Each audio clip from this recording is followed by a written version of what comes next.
Ich habe mich doch nicht für eine Wissenschaftsmission gemeldet, um hier auf Geisterjagd zu gehen. Ich glaube kaum, dass ein Geist die Wissenschaftler getötet hat.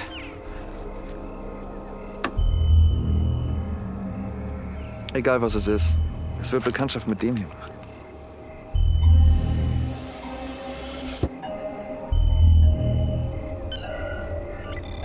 Hätten die anderen bloß Phaser gehabt. Geh mal darüber und sicher die Flanke. Ich habe keine Lust auf weitere Überraschungen.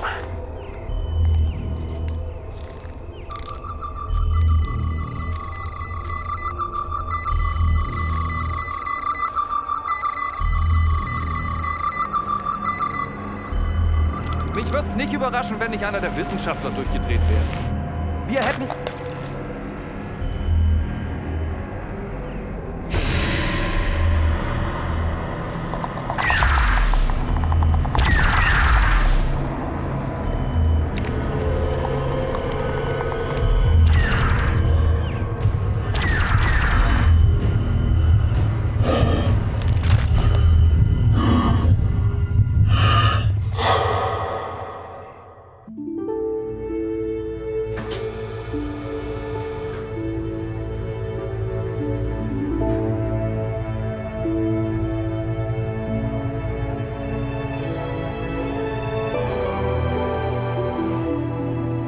Logbuch des Captains, Sternzeit 2263,8.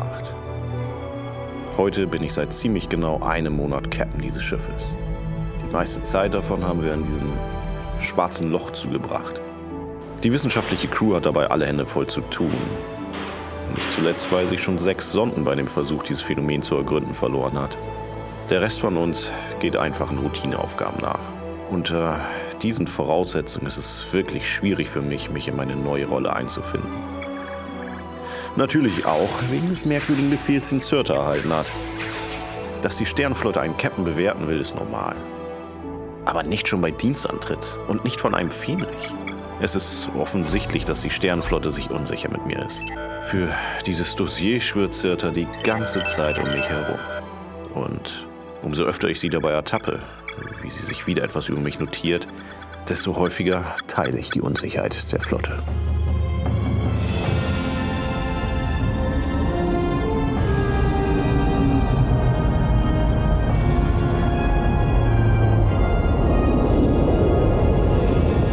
Sofort an Brücke.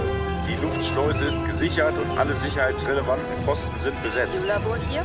Starke Schwankungen, Synchronitonenstrahlung. Mr. Garrison hier. Medizinischer... Sonde taumelt über Z-Achse. Dr. Boyce, bitte zur Krankenstation. Der Ereignishorizont stellt weiter die Datenübermittlung. Garrison hier. Hangartore sind geschlossen. Belastung der Außenhülle. Übersteigt Missionsparameter. Ich kann die Höhenplatten polarisieren, um den Druck auf Sonde kritisch. Dixon hier. Die Leistung des Warp-Antriebs ist Schwarzschildradius bei 3000 Kilometern. Strahlung?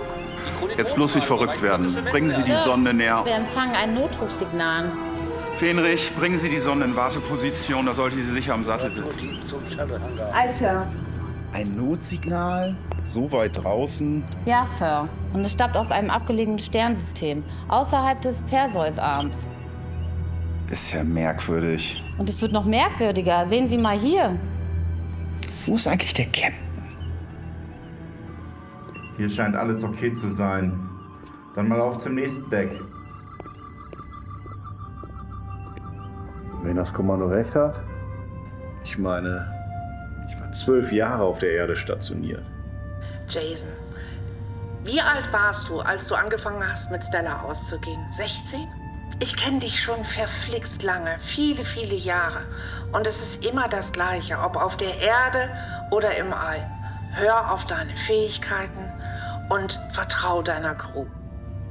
Da hast du vermutlich recht. Wie immer. Apropos Stella. Hast du was von ihr gehört? Nein, leider nicht. Ich vermisse sie auch schrecklich, aber wir wussten alle, was sie mit diesem Kommando auf sich nimmt. Schon, aber ich meine, es sind jetzt 6 Monate Funkstille. Das ist eine verflucht lange Zeit. Brücke an Captain McLean. Die Brücke. Ich fürchte, da muss ich rangehen. Also gut, Captain. Grüß mir die Zwillinge. Das werde ich machen. Bis dann. McLean hier. Sir, wir empfangen ein Notrufsignal. Es hat eindeutig die Kodierung des Daystrom-Instituts. Daystrom? Ist überhaupt nicht deren Gegend. Sicher, dass das Signal nicht Huckepack auf irgendeiner Subraumwelle hergekommen ist? Schon überprüft. Es ist eindeutig ein Bark-Signal und es wurde vor circa einer Woche aktiviert. Van Dijk, hören Sie mit? Hi, Sir, aber sagen Sie es nicht. Commander. Ich will Ihnen ja keinen Knüppel zwischen die Beine werfen, aber... Wollen Sie mich auf den Arm nehmen? Sie wollen doch nicht diesem Piep-Piep hinterherjagen. Hinter diesem Piep-Piep könnte auch jemand in Not stecken.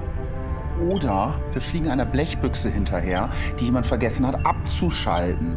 Und während wir dieser Blechbüchse hinterherfliegen, saugt das schwarze Loch die Sonde auf und wir verpassen die einzigartige Chance, wichtige Forschungsdaten zu sammeln. Leben sind wichtiger als Daten, Commander. Warpgeschwindigkeit.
McLean ruft Lorelei.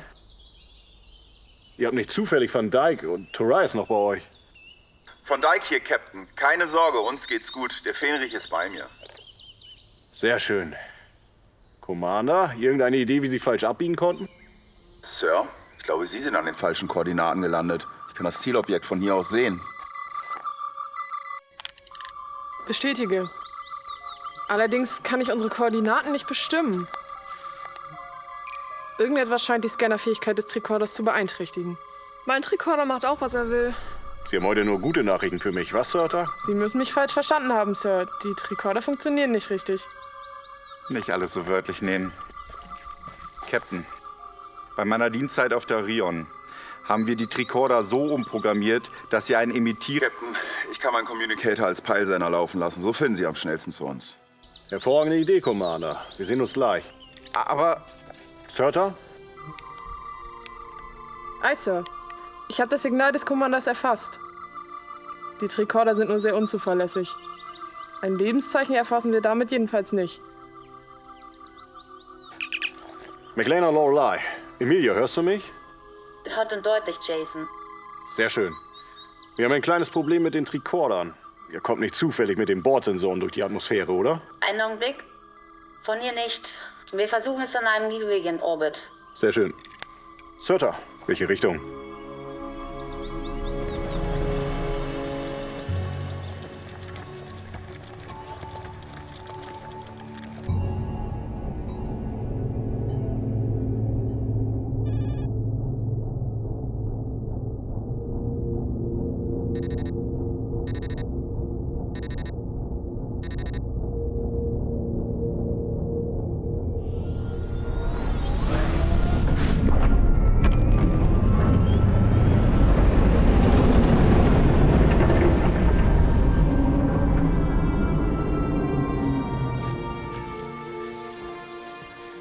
Captain, schön, dass Sie es einrichten konnten. Ja, wir haben die romantische Route genommen. Irgendwelche Erkenntnisse? Ja, der Fähnrich hat schon mal erste Scans durchlaufen lassen. Aber eine unmittelbare Gefahr scheint nicht zu bestehen. Jedoch haben wir massive Störungen im Tricorder. Ja, ging uns genauso. Und dass wir mitten im Wald gelandet sind, dürfte auch nicht von ungefähr kommen. Hm.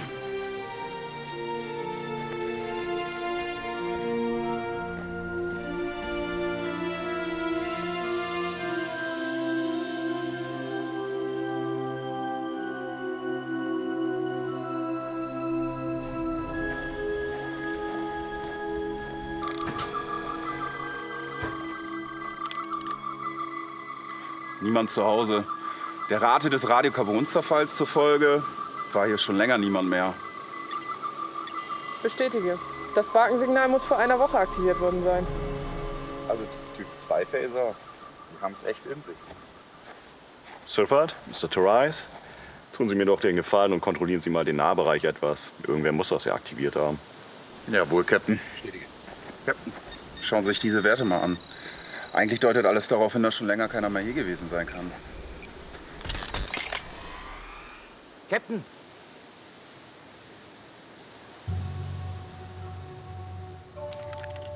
Ruhig Blut, Fähnrich.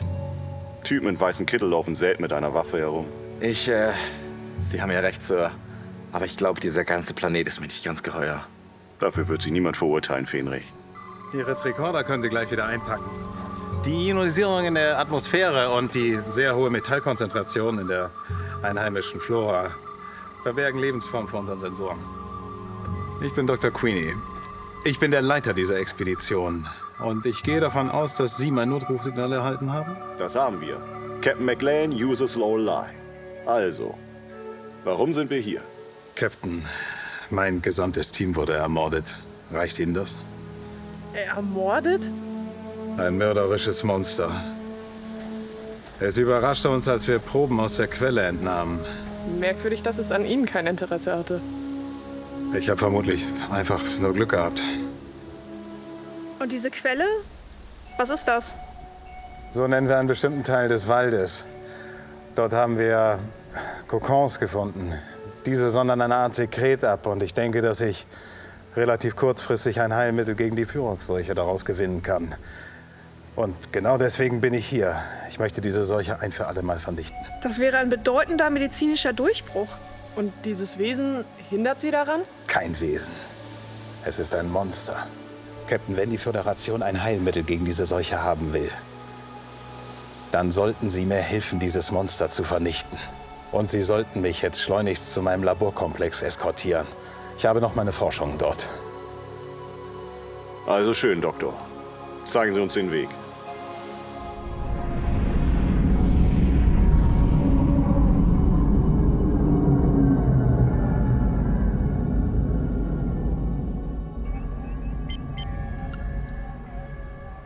Lorelei an Captain McLean.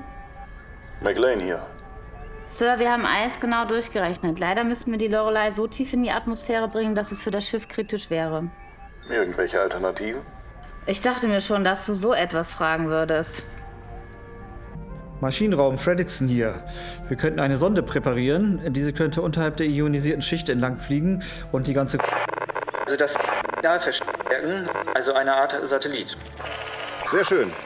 McLean, Ende. Bisschen unzuverlässig, die Dinger, was? Commander, was halten Sie von der Sache? Ich weiß nicht, Captain. Irgendwie hat das alles einen komischen Beigeschmack. Wie wär's, wenn Sie dem Ganzen ein bisschen auf den Zahn fühlen? Untersuchen Sie diese Quelle und versuchen Sie herauszufinden, was es mit diesem Heilmittel auf sich hat. Ei, Sir, aber ich würde gerne die Meinung von Dr. Boyce hören. Ich glaube, sie kann am besten einschätzen, ob diese Quelle ein Wunderheilmittel bereitstellt. Gute Idee. Ich werde Ihnen auch noch Surfert mitgeben. Wenn dieses Wesen wirklich existiert, können Sie verflucht gut gebrauchen. Surfert? Ei, Sir. Viel Glück, Commander. Surfert? Boys, Sie kommen mit mir. Der Rest untersucht das Labor. Dr. Queenie? Nach Ihnen.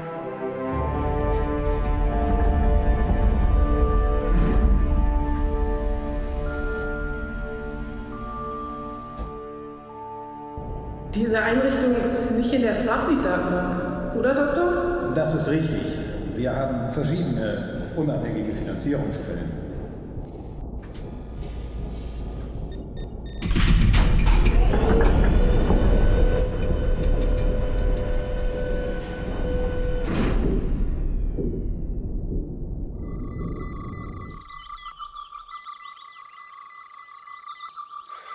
Typisch. Der Doktor hätte uns gerne etwas präzisere Angaben machen können. Jedenfalls sieht es hier nicht gerade aufregend aus. Commander von Dyke an Captain McLean. Sollen wir jetzt Rauchzeichen schicken oder was? Das ist doch gar nichts. Als ich auf der Kopernikus war, wir kennen die Geschichten von Ihnen. Seit der Steinzeit dienen Sie schon für die Sternenflotte und waren auf jedem Schiff. Jüngelchen, ich... Seien Sie mal ruhig. Hören Sie das?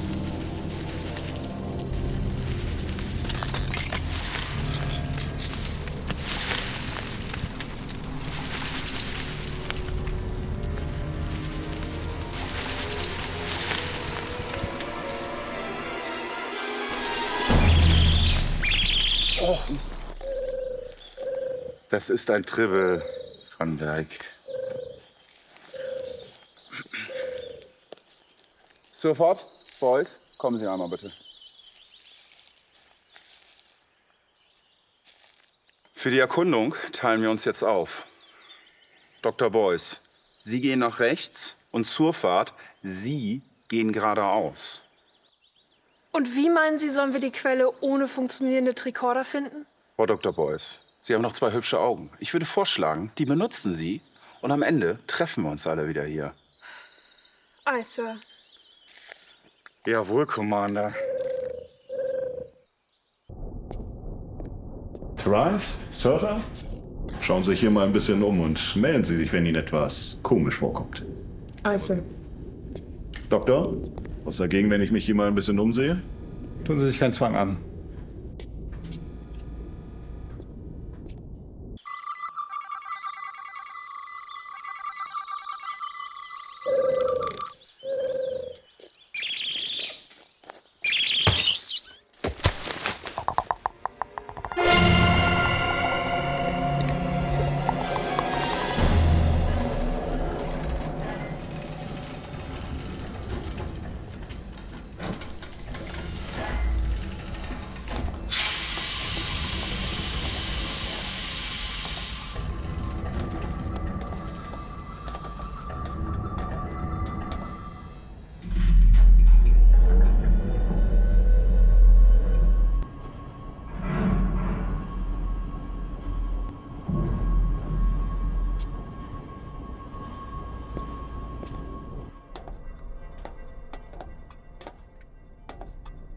Surtur? Sie kennen den Captain ja jetzt schon etwas länger. Was genau meinte er mit komisch? Oh, ich kenne den Captain noch gar nicht viel länger. Aber ich habe ihn aus Borneo abgeholt und zur Lorelei gebracht. Das war aufregend. Aber erinnerst du dich noch an den Mitchellskurs in der Akademie? Ich wette.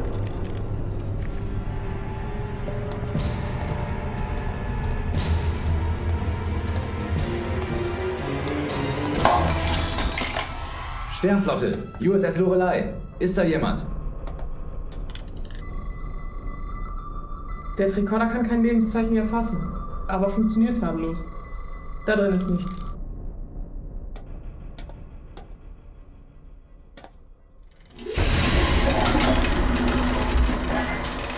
Ich habe genau gesehen, wie du zusammengezuckt bist.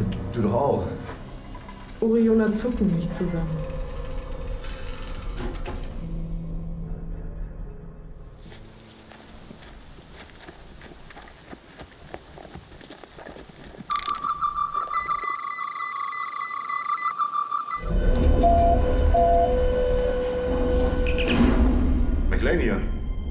Boyce hier. Captain, hören Sie mich? Ja, Doktor. Ist alles in Ordnung? Im Gegenteil, also... Boyce, immer mit der Ruhe. Was ist denn los? Commander Van Dijk ist tot.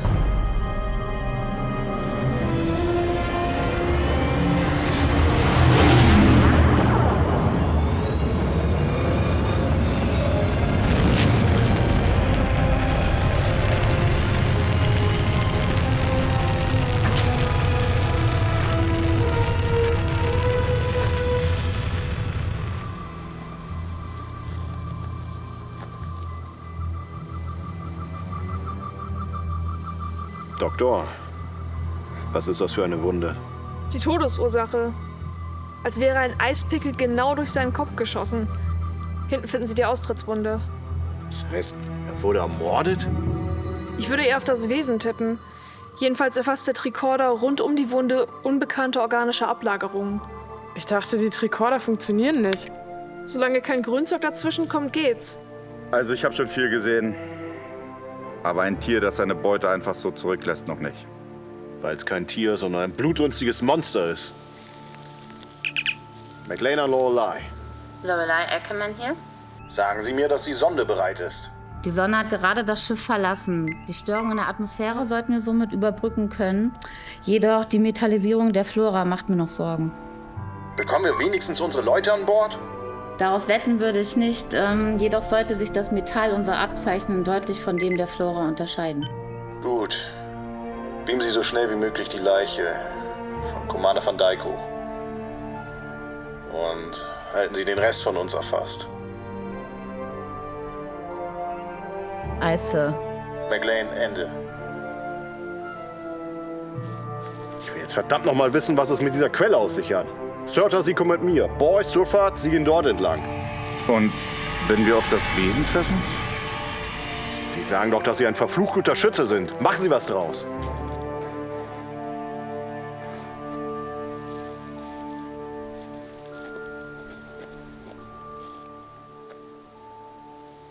Es war nicht Ihre Schuld, Captain. Ich habe den Befehl gegeben. Wäre mir im schwarzen Loch geblieben, wäre er jetzt noch am Leben.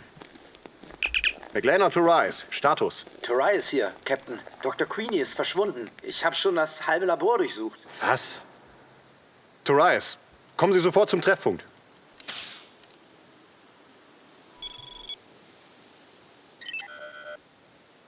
Brazos, ich brauche unbedingt Kontakt zum Captain.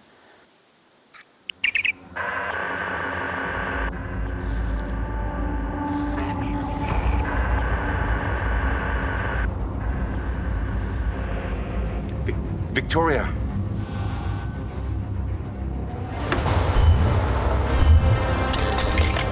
In Deckung!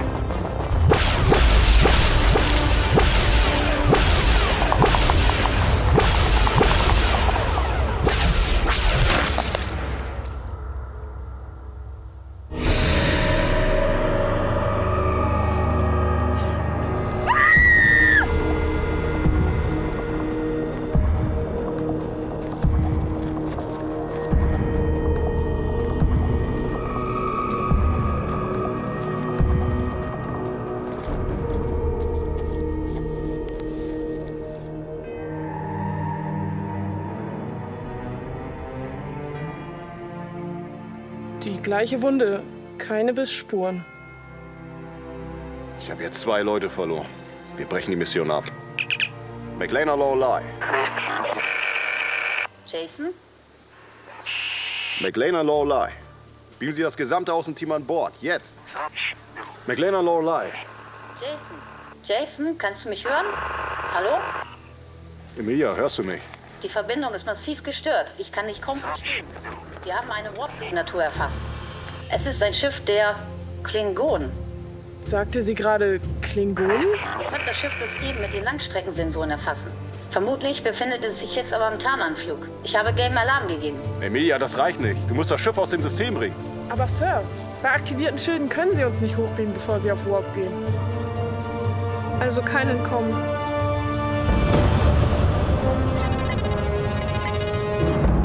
Korn. TV, Dutch. Noch mehr. Nadev, Nuk. Ludev. Devi, Ha, Deba. Chivuc, Mitch. Eta. Nun in Angriffsreichweite. Deaktivieren Sie die Tarnung und greifen Sie an.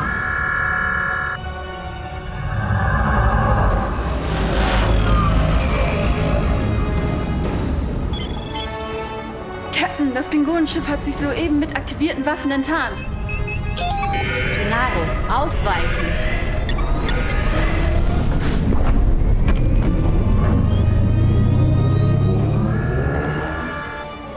Das ist ein guter Tag zum Sterben. Feuer!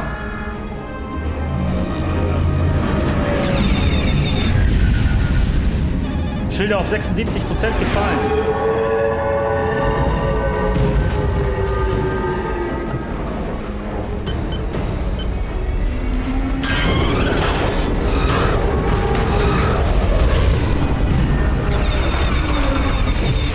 Müller, halten Sie sie auf Abstand.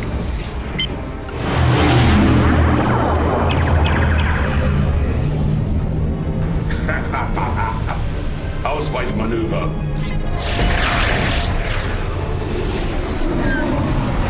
Sie feuern erneut. Gennaro, bringen Sie uns hier weg. Ja, und wohin? Egal wohin, einfach weg.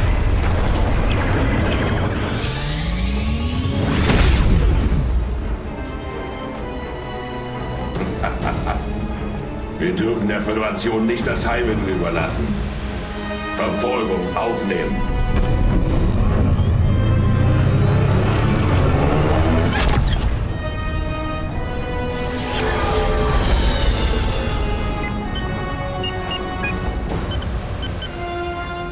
Klingone verfolgt uns, schnell näher kommt. Ich versuche den Abstand zu halten. Haben die Klingonen noch jemand runterbeamen können?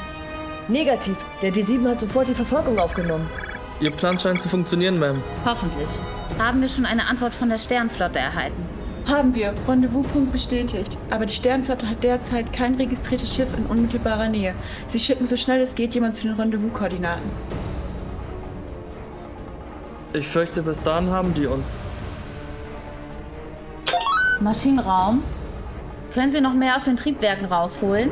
Ich will es versuchen, aber viele Reserven haben wir nicht. Abstand zum Klingonenschiff verringert sich weiter. Ich glaube, ich habe da eine Idee. Die Störung trat noch bei beiden Angriffen auf. Ja, sowohl bei Commander Van Dyke wie auch bei Sofort. Ist Ihnen das zu viel des Zufalls? Na, jedenfalls scheint er jetzt zu funktionieren. McLean hier. Captain, wo sind Sie? Ich bin jetzt am Treffpunkt. Therese, wir sind jeden Augenblick da. Captain? Therese, hören Sie mich. Therese? Captain? Therese, ich kann Sie kaum verstehen. Captain? Die sind gleich da.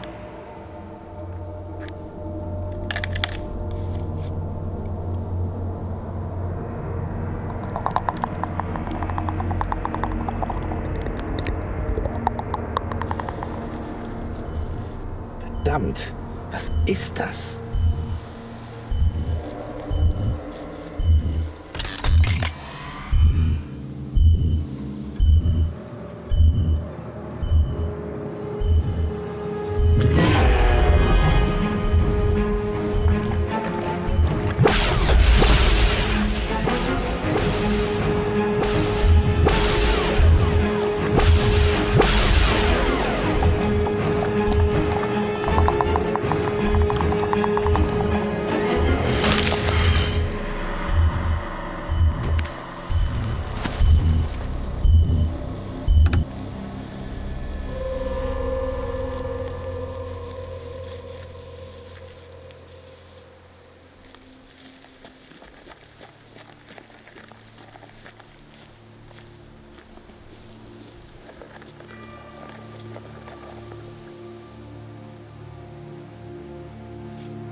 Schauen Sie mal, Captain. Schon wieder diese Schleichspuren.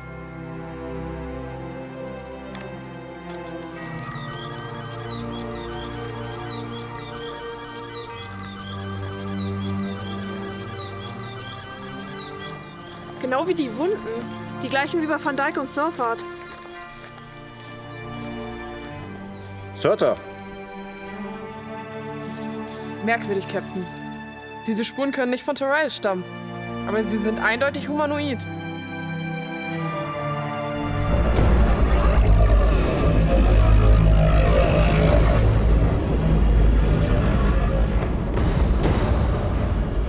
Beta, was dauert das wohl an? Maximale Geschwindigkeit. Ein Captain. Beschleuniger auf Warp 8. Wir haben sie gleich eingeholt.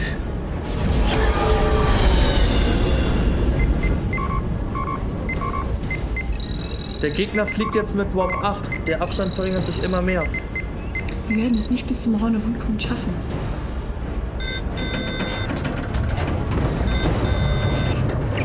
Maschinenraum an Brücke. Brücke hier.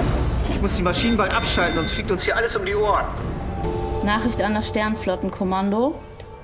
Wir stellen uns dem Gegner.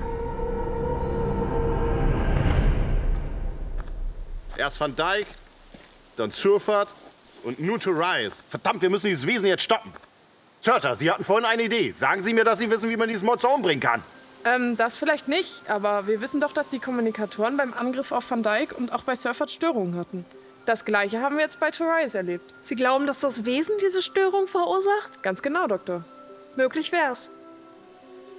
Sie könnten die Kommunikatoren also so einstellen, dass sie wie eine Art Detektor funktionieren? Aye, Sir. Nähert sich das Wesen, wird das Signal unterbrochen und es entstehen Störgeräusche.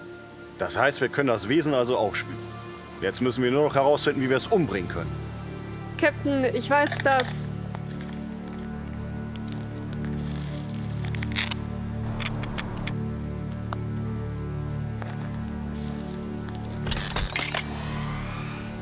Sie wollen das Monster töten, Captain. Und ich weiß, wo es zu finden ist.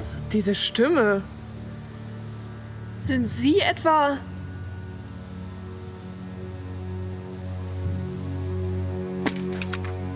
Dr. Queenie.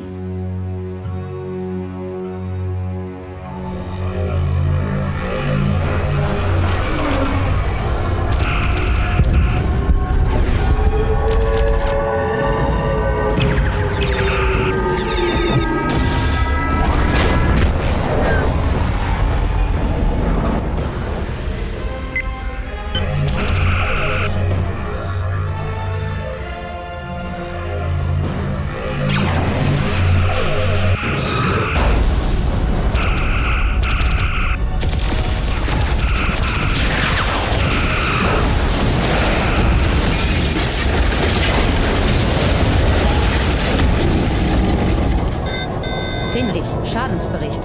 Höhenbruch im Maschinenraum. Notkraftfeld erhalten.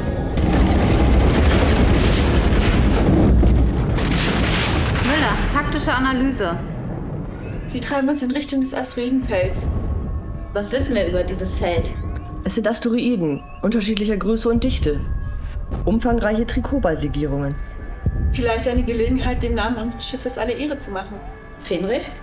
Da, wo ich herkomme, erzählt man sich die Geschichte der Nixe Lorelei.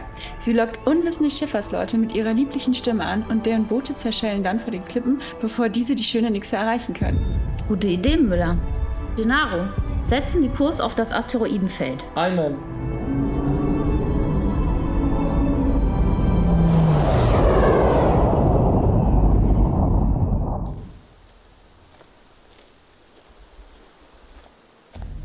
Es geht Ihnen gar nicht um die Quelle oder die Kokons, oder, Doktor?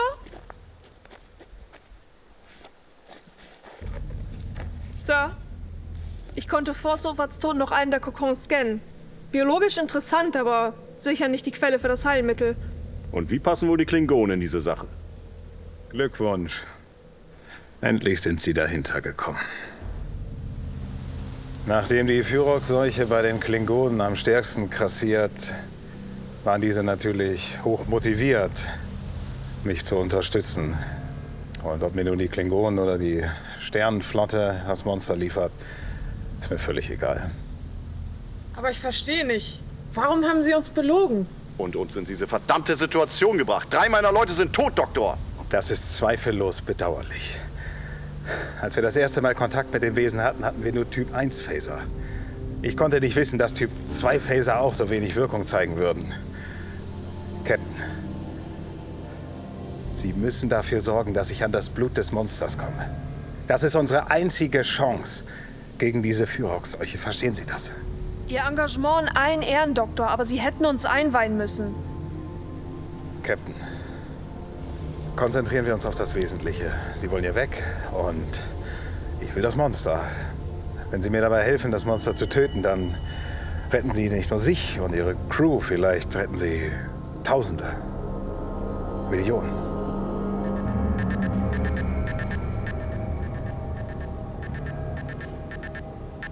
Es nähert sich. Das wundert mich nicht. Die Quelle ist gleich da drüben. Und es ist immer in der Nähe der Quelle. Aber Captain, was machen wir jetzt? Kämpfen können wir jedenfalls vergessen. Unsere Phaser sind nutzlos. Dann jagen wir es halt in die Luft.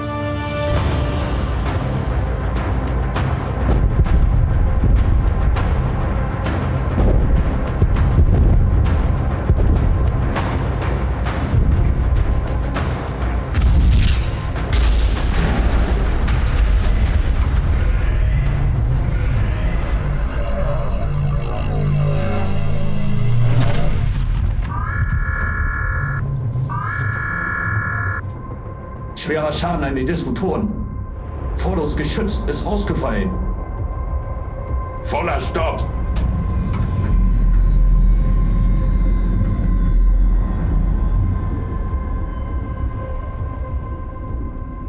Was haben diese Tags vor? Es ist Zeit, unsere Nixe singen zu lassen. Fähnrich? Aye, Captain.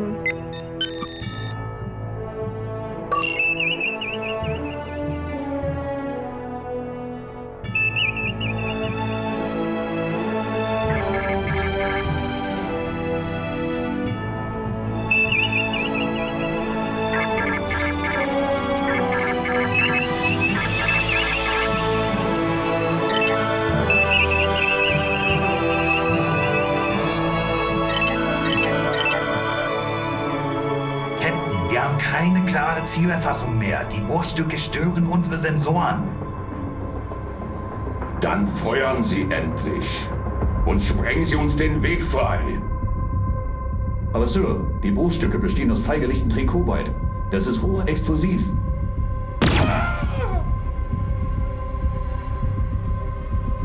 Noch jemand hier Widerworte? Also los, alle Waffen feuerfrei.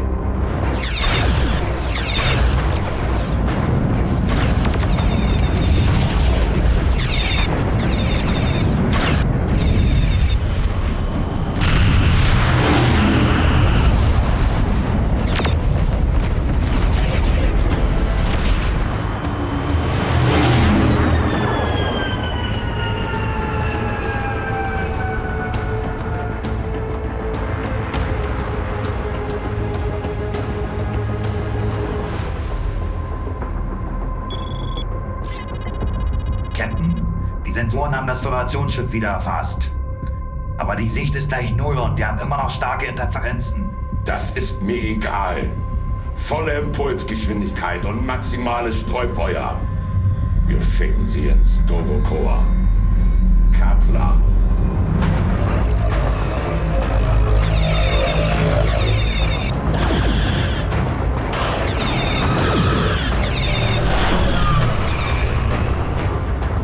Die Klingonen nähern sich schnell. Müller, bereit machen zur Aktivierung des Traktorstrahls. Ich kann nichts machen, meine Konsole ist tot. Bestätige, Totalausfall der Hauptkonsole.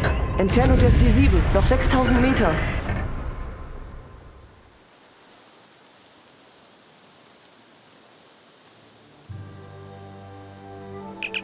McLean und Surter. Hat sich die Umgebungstemperatur erhöht oder ist das nur der Angstschweiß?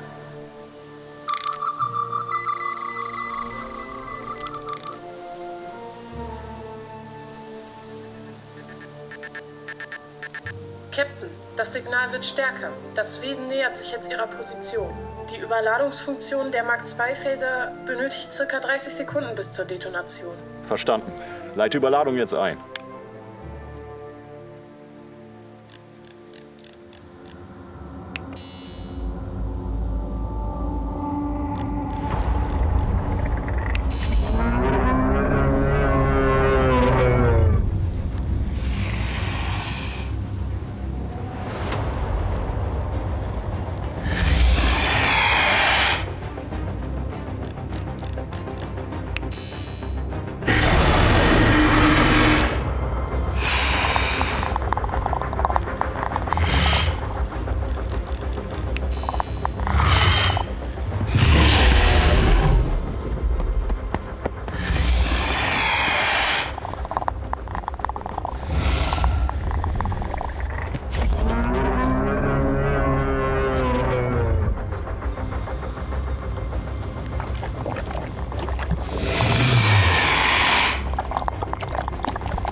Zum jetzigen Zeitpunkt bin ich für jeden Vorschlag offen. Hi, Captain.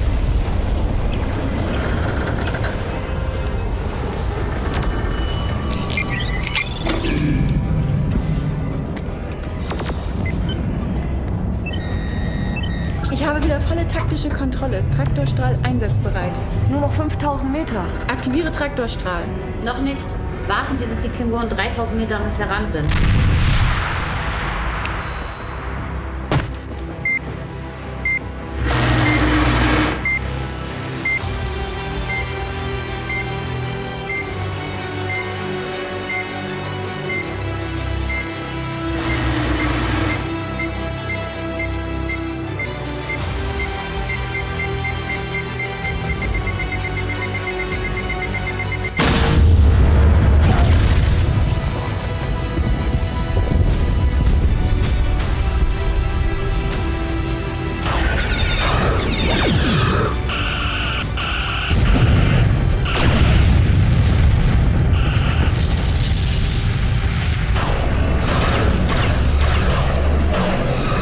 Der Abstand verringert sich immer mehr.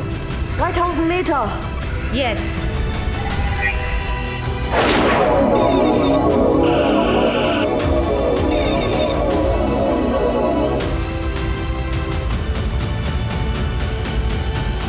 Diese verdammten Tar!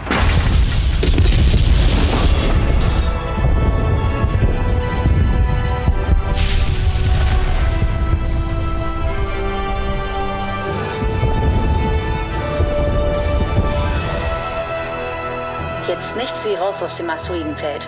Gennaro, alle Energie auf den Antrieb.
Wir brauchen mehr Leistung für den Antrieb.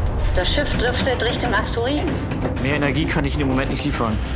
Nicht genug, um von dem Gravitationsfeld des Asteroiden wegzukommen. Ein weiteres Schiff nähert sich. Warp-Austritt in 10 Sekunden. Noch mehr Klingonen?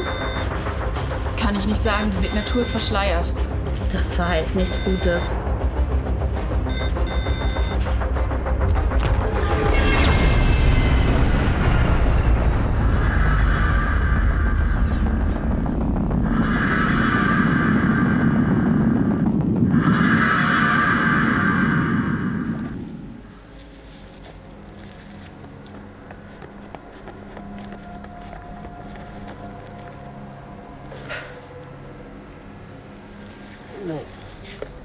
Tipp von Ihrem Hausarzt?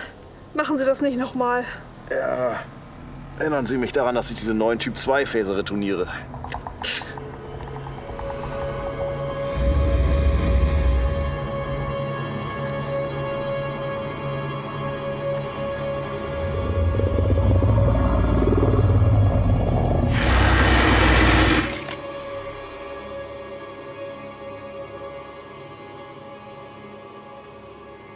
Sehen Sie das, Captain? Komisch. Normalerweise greifen Tiere an, wenn sie verletzt sind.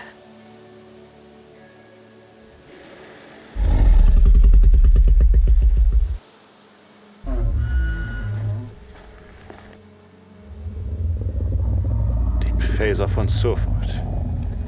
Bitte.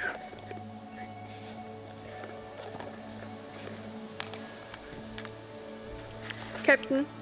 Diese Impulskontrolle deutet ganz klar auf ein rationales Denkvermögen hin.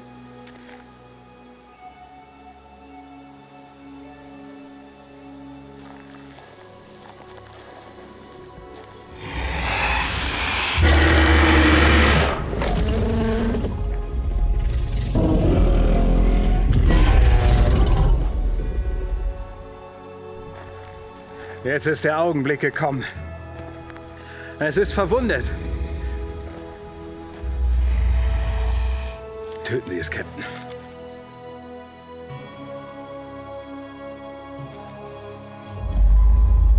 Es hat 3 Ihrer Leute ermordet. Jetzt schießen Sie endlich. Captain, entweder wir töten es und retten Millionen, oder es tötet uns und Millionen sterben. Also schießen Sie. Jetzt.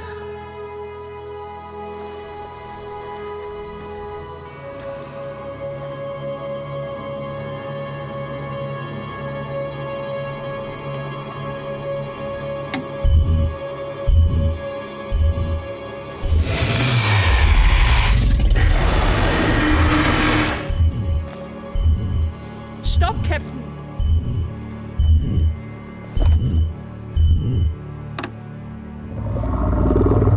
Das Wesen ist kein Monster. Sie haben es auf unsere Leute gehetzt, Doktor.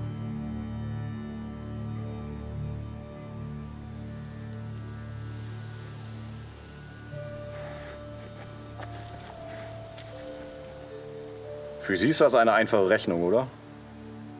Entweder Sie sezieren das Wesen oder Millionen sterben. Eine einfache mathematische Gleichung. 1 oder 0, ja oder nein.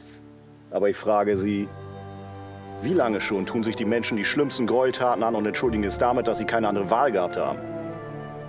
Entweder das eine oder das andere. Dabei gibt es fast immer eine Wahl. Und fast immer Optionen. Optionen, die vielleicht nicht auf der Hand liegen, aber da sind und nur gefunden werden müssen.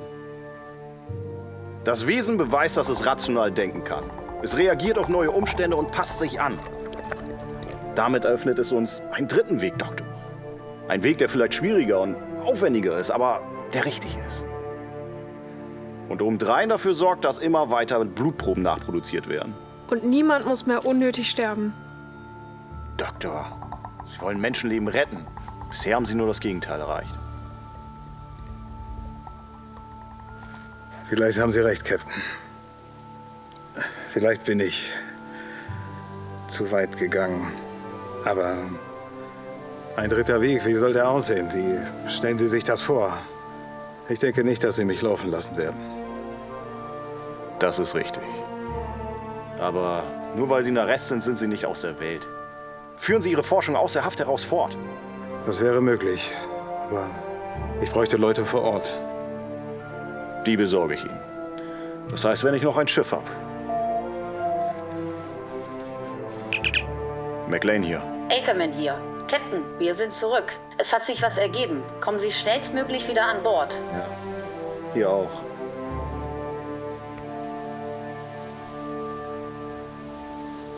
Drei plus einen Gefangenen zum Hochbiegen. 3? Oh nein. Jason. Die Krankenstation soll sich auf 2 weitere Leichen vorbereiten.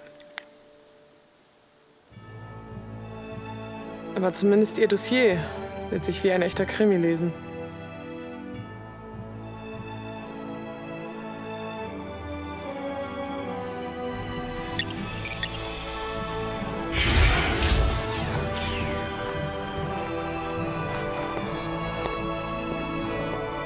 Captain auf der Brücke. Emilia, Statusbericht. Sie selbst. Sektion 31? Emilia, was macht Sektion 31 hier und was ist mit den Klingonen? Du erhältst meinen vollständigen Bericht später. Doch jetzt erstmal auf den Schirm. Hallo, Jason. Stella? Du hast aber auch schon mal besser ausgesehen. Ja, war ein verflucht langer Tag. Ich habe heute viele gute Crewmitglieder verloren. Oh, Jason, es tut mir leid, dass wir nicht eher da sein konnten. Es tut wirklich gut, dein Gesicht zu sehen. Der Dreadnought wird uns bei den Reparaturen unterstützen und zum nächsten Raumdock begleiten. Wenn du soweit bist, würden wir dich und deine Crew gerne hier bei uns empfangen.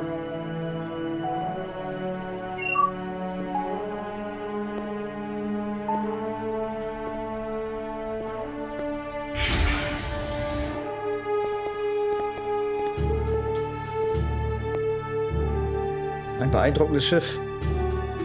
Nicht so beeindruckend wie ihr Captain.